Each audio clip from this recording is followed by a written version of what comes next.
Thank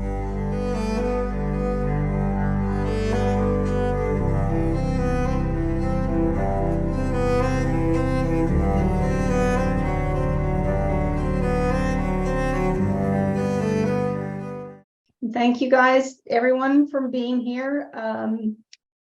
So I guess I'm just going to jump in, but first I'm going to give you a little background. I was the director of admissions for Marbridge Foundation in Austin for 8 years and left in 2018 and started this company to help families navigating government benefits. So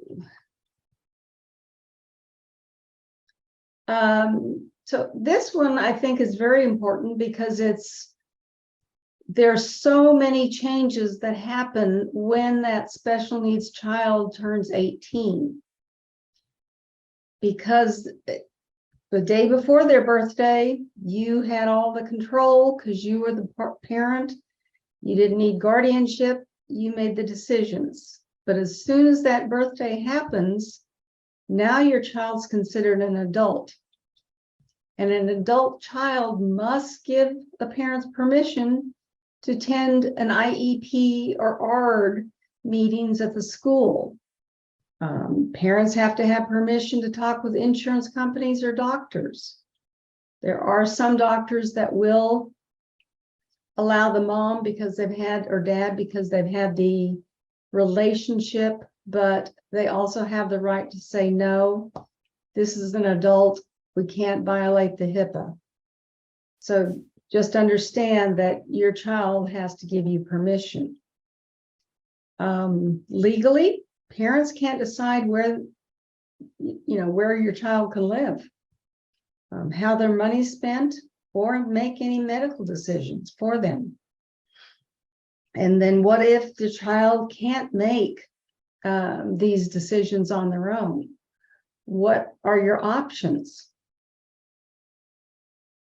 And, I know it's called different things in different states. California, I know it's called a conservatorship.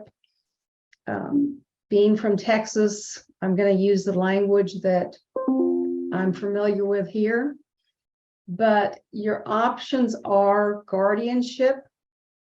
Now, there's a guardianship of the person and the estate, or there's a guardianship of the person. The difference being is most individuals with a special need do not have an estate. That might come if there was a personal injury lawsuit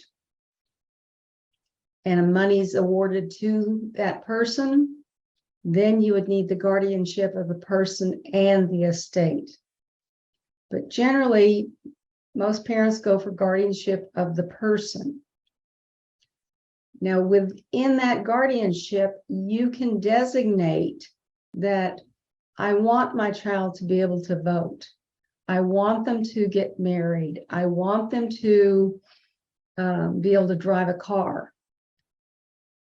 If you think, this is the most restrictive power you can have. The least restrictive would be a medical power of attorney and a financial power of attorney, or a supported decision-making agreement. Now, both of those are great as long as you and your child get along, because both of those documents say ultimately it is up to your adult child's wishes.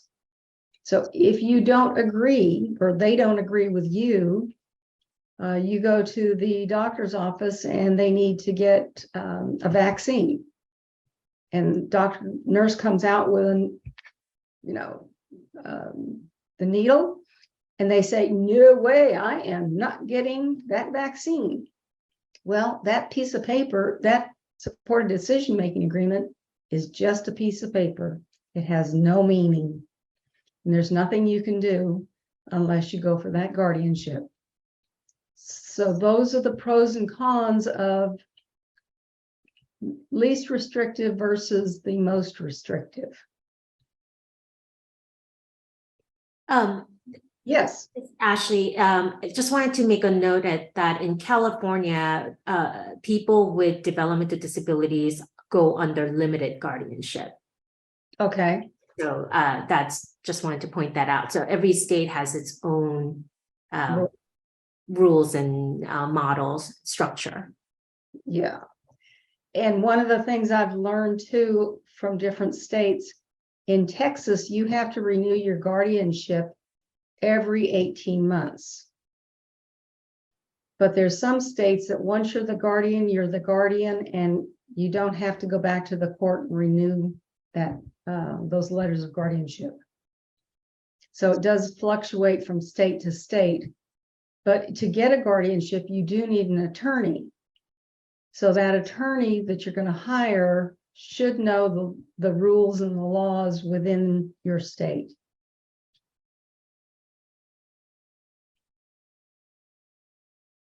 So government benefits.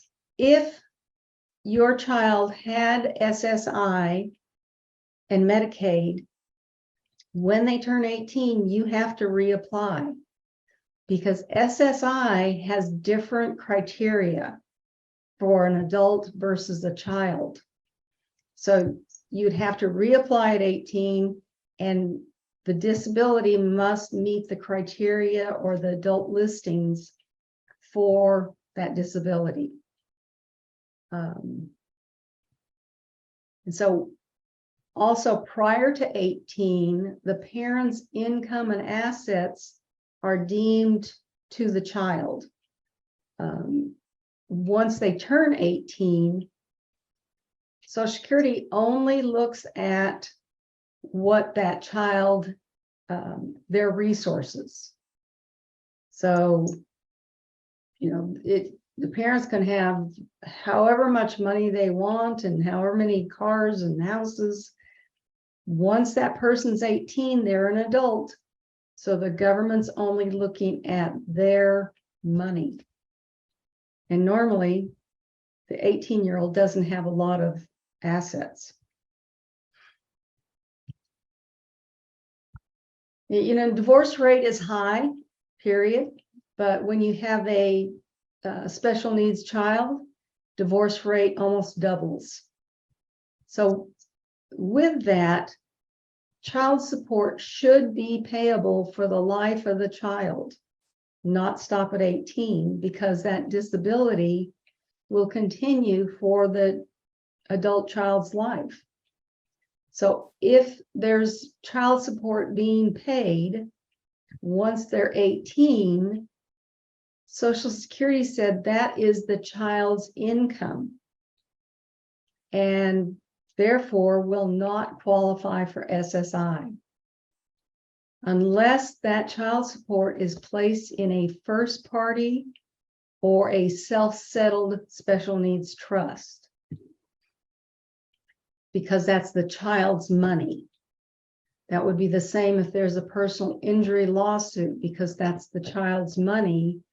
It must be put in the self-settled trust. Then they can qualify financially for SSI. Barbara, how about ABLE account? Can this go into ABLE account? No. Okay. No, it can't. I just read up on that in the Social Security Palms. Okay. And it has to go into a self-settled trust. Thank you.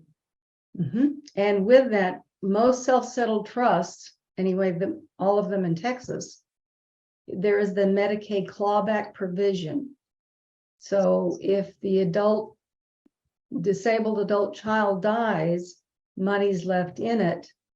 If Medicaid has paid anything, they get to take their money back first. They get to be paid back.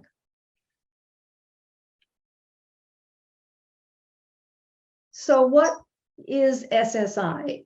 It's supplemental security income. This is different from Social Security retirement. This is different from Social Security disability insurance. So this is paid from a different pot of money. So, but what this SSI is therefore, is to provide money for food and shelter. The maximum in 2013 is $914 a month. So the requirement is you're blind, disabled, or age 65 or over. Unearned income must be less than $934. Earned income must be less than $1,000. And you must have limited resources, meaning your resources cannot be over $2,000.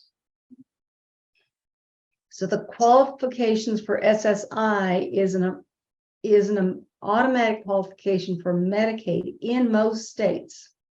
There are a few states that you have to file an application separately.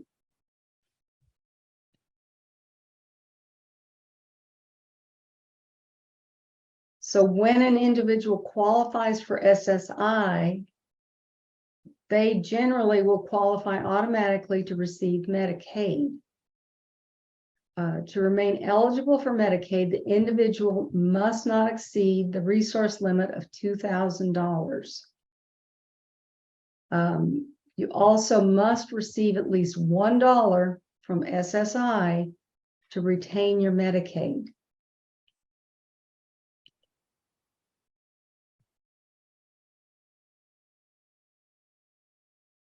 So SSI, so what they consider income would be food, shelter, cash assets that can be converted to either food and shelter. But the food and shelter, they feel that if the adult child is living at home with the parents and they're not paying them rent, then that is income to that child. Whereas if they lived anywhere else, they would have to pay for their food and they would have to pay for their housing cost. So if that's the case, then Social Security will take a third of the benefit away.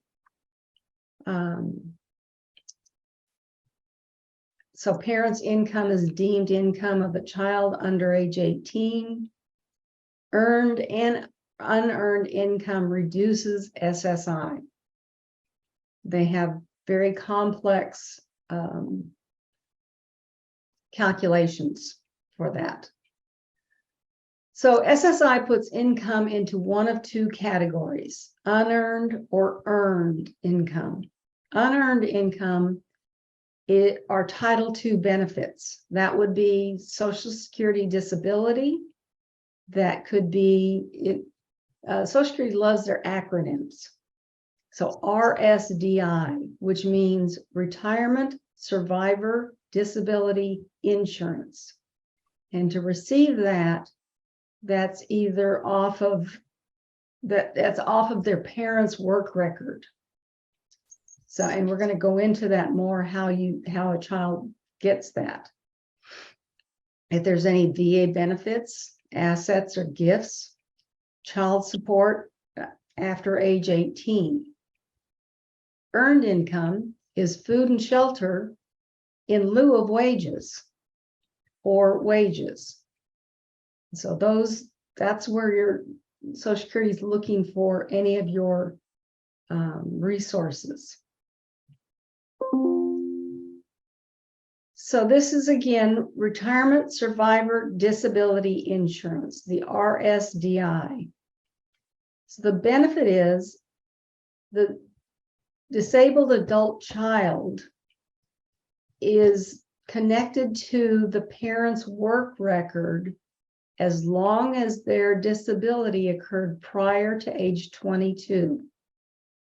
That 22 is a hard and fast that disability has to have been diagnosed by doctors and documented prior to that age. And if so, then they are connected to their parents' work record.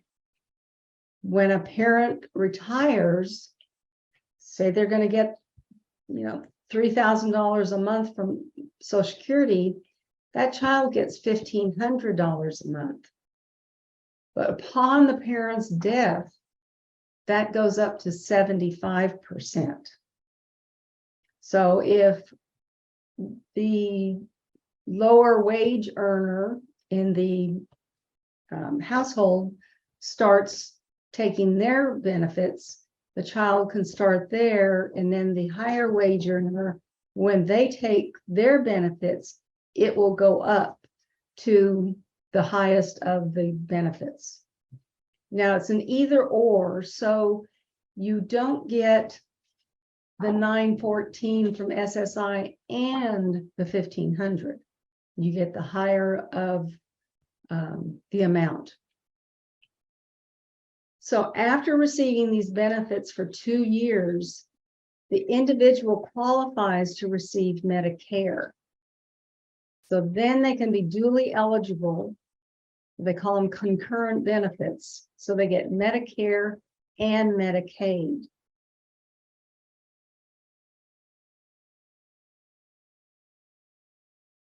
So there are different exemptions that help your child work. And one of them is up to their 22nd birthday, if they are in school, there's something called the Student Earned Income Reduction. And so in this example, I'm saying the individual made $585. Well, there's automatic reduction because there's an earned income exclusion. So Social Security said, you get to keep the first $65. And then after that, if you don't have unearned income, then they give you another $20 of an exclusion. So in this case, we're showing that they do have earned income. So 65 from the 585 is 520. Now you divide 520 in half, it's $260. And that is subtracted from the Social Security benefit. And we're going to get into how a disabled adult child that's working can start receiving their own Social Security disability later on. But here I'm showing that they have this unearned income of $220. So the general income exclusion says you get to keep the first $20. And now your countable earned income is $200.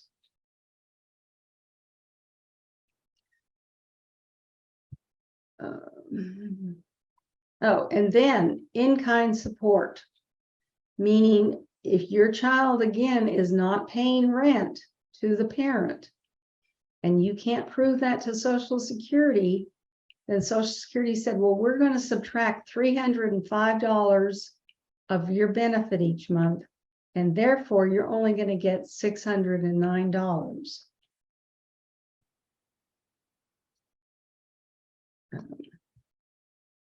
So this is how it all gets calculated. So unearned income, as we said before, is $220. Earned income is $585. So then you have your exclusions of $65 for earned income, $20 for a general income exclusion. So now your countable earned income, or your earned income, comes down to $520. You're dividing that in half. So the countable earned income is $260.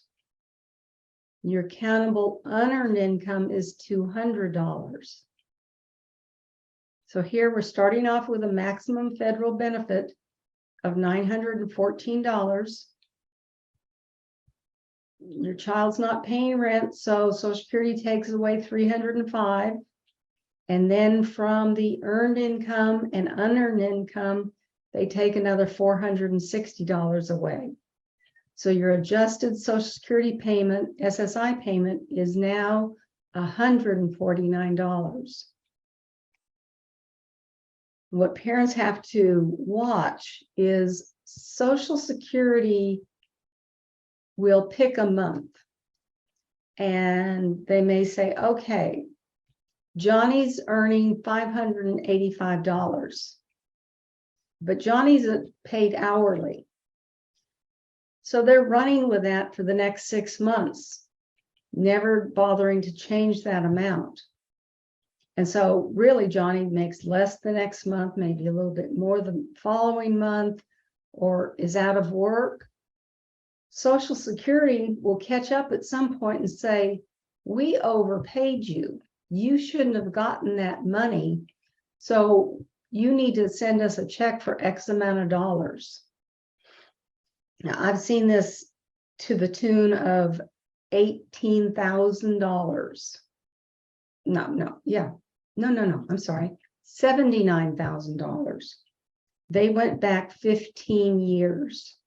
So that, you can fight it, but it's a long, normally it's 5 years or less. So how do they determine what is in-kind support? How do you determine what is the rent? So in this example, the person's living at home with mom and dad and one sibling. The mortgage, insurance, and taxes is $3,000. The average monthly bills are $300 for electricity, water, and sewer, and $800 for food. So the total expenses are $420. Because there's 4 people living in the household, you divide that $4,200 by 4, and so the disabled adult child's rent is $1,050 per month. Well, that's going to be more than the $914 or the $609. So the way you would get around this, because again, rent has to be paid from the individual's income, from their assets. So their assets are going to be the SSI payment, money in an ABLE account, and earned income if they're working. So those are the only 3 ways that that individual can pay rent, from those sources.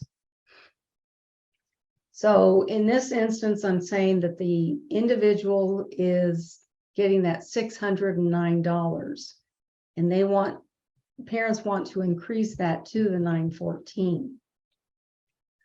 So let me jump into an ABLE account. There is an ABLE account available from almost any state. So you would pick a state. You can only have one ABLE account, but it can be any state in the United States. So you'd pick a state, you open up an ABLE account, and it's an online account. And I have been recommending the Virginia ABLE account, which is the ABLEnow.com, because there are other states that have this. They've adopted the law that said, state, you can get rid of the Medicaid clawback provision in an ABLE account. Also, the ABLE account in Virginia is a bank. It has a routing number. Unfortunately, Texas does not. Texas has the Medicaid clawback provision, and they're not a bank, so they don't have the routing number. So those are things to consider, what state you want to open an ABLE account in. So after the SSI payment is received, the representative payee, it's normally the parent, will send a check for $500 to themselves for room and board. Trustee of a special needs trust or an individual's parents or grandparents can contribute money into an ABLE account. They can only put in $17,000 a year, which is tied to the gift tax allowance. And once that money is put into an ABLE account, it's considered a complete transfer, and now it is deemed the money of your child. So normally the parent would be the administrator of this ABLE account. And then the administrator would withdraw $550 as a qualified disability expenditure and excuse me, send that money to mom and dad for rent. So I'm a visual person, and I like to see how this really all plays out. So your special needs child is receiving $609 from SSI.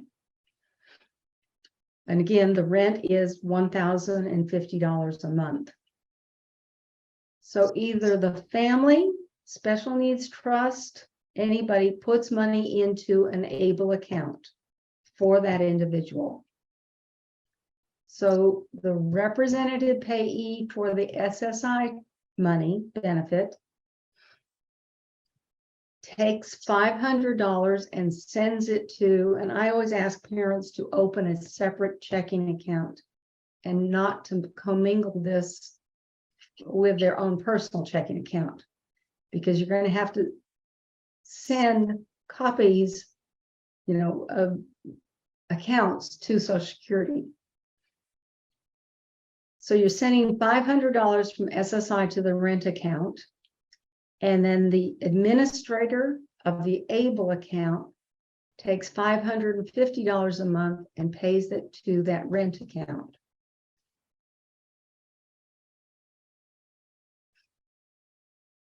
So you ask, how will Social Security know we're doing this?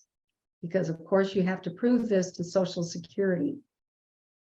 So after payments have occurred for at least 2 months, the representative payee will mail the bank statements from the ABLE account and the SSI checking account that show that the rental amounts coming out each month. There's a Social Security form 8006 that would need to be completed. That will also be sent to the Social Security office, and a copy of the rental agreement showing when the rent started and how much the rent is. And then once this has happened, it'll take them at least 2 months to review this information, and then your payment should go up to the $914. I always say should, and I always say might take 2 months, because with Social Security, depends on the office. Things don't always go as perfectly as we would like them to. So be sure the following is done. There must be 2 separate accounts. There can be 2 separate accounts, an ABLE account and the SSI payment account.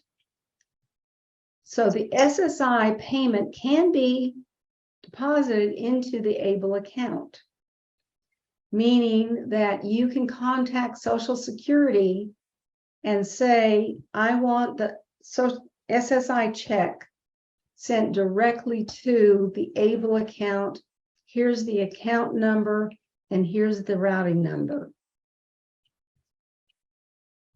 So again, if you've got an ABLE account in Texas, that can't happen because they don't have routing numbers. The SSI payment cannot be deposited into a special needs trust.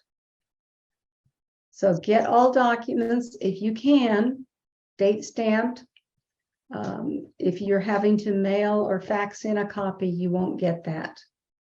And keep all copies. anytime you send anything to Social Security, keep a copy. If you're mailing it, send it certified return receipt, because things have been known to get lost, misplaced. So then if you have to send it again and prove that it was sent, you have those copies. So who receives Title II benefits? Title II is based on a work history and taxes paid to Social Security. So this is an entitlement. You're entitled to these funds because you have paid into the system. So a person draws either from their own work record, their parents' work record, or a deceased parent or spouse's work record. Now, individuals who receive SSI and work have different rules than somebody receiving Title II benefits and working. So to qualify for retirement benefits, you and I need 40 credits to qualify. This averages out to about 10 years of part-time work. To get 1 credit, you have to earn $1,640 in 3 months. So if you do this, you get a maximum of 4 credits each year. Now, this is unless you're disabled. Then all you need are 6 credits to start receiving SSDI, and that would be on their own work record. Parents have said, well, do I have to? You know, I don't necessarily think I want my child to have that SSDI. Well, there's no choice. You have to. One of the things when you file for SSI, they say you also have to file for any other benefit that you're entitled to. A lot of times, Social Security will contact the parent and say, here's a form we need you to fill out because your son or daughter is now entitled to receive part of their own Social Security disability.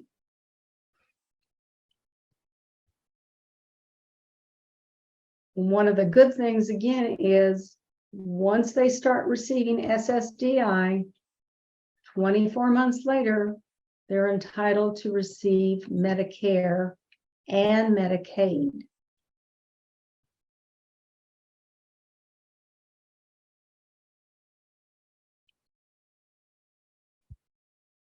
So the benefits when a parent retires or passes away is, again, what we said is that disabled adult child, or the DAC, is entitled to receive 50% of the parent's benefit.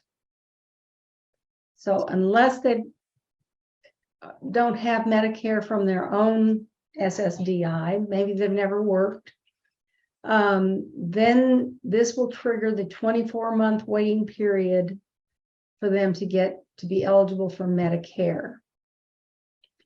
And then when that parent passes away, the disabled adult child is entitled to 75% of the deceased parent's Social Security benefit.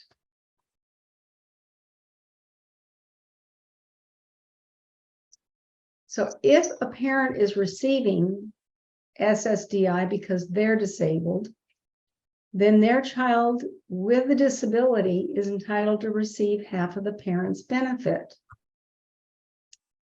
Again, the child must be diagnosed with a disability prior to age 22.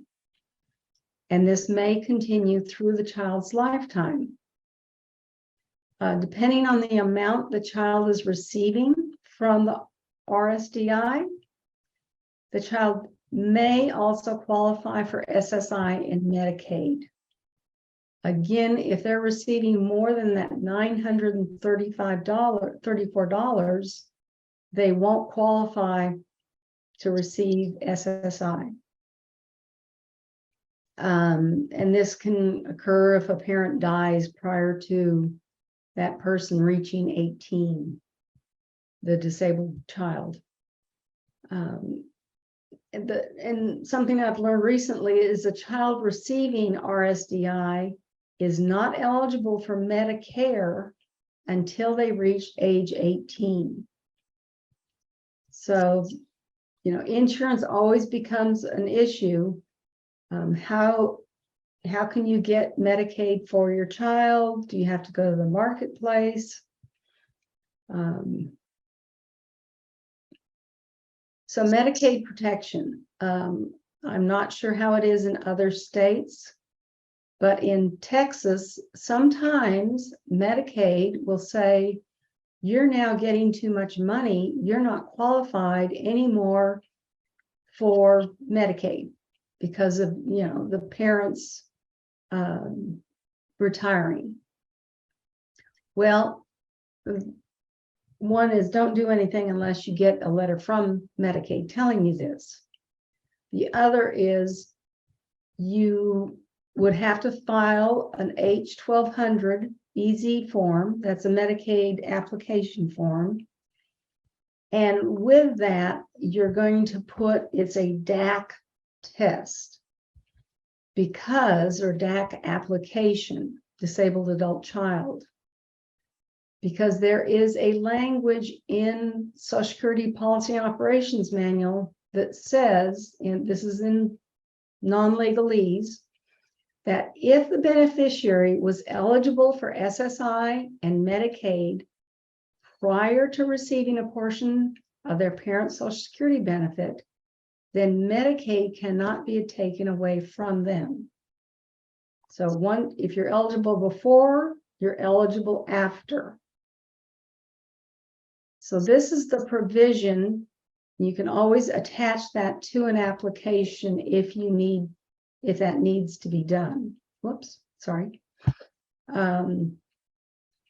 So it's called Special Groups of Former SSI Recipients. And so there's the disabled adult child's protection. So, are you wondering how you're going to manage work, family, life, school, doctors, and now learn Social Security rules? So this is why I started Solutions for Special Needs Families, was to help take that burden off of the parents. So I could research and figure things out, help them file the applications from beginning to end.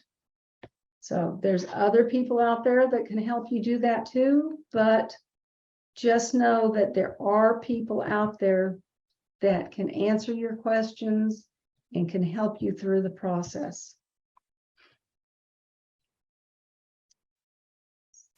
So I didn't cover half of what should have been covered, but that would take all day. So if you have any other questions, feel free to call me. I don't charge to talk on the phone. If you wanted me to do a project, then we would talk about a fee. But I love helping families if I can do this over the phone and just answer your questions. So let me know how I can help.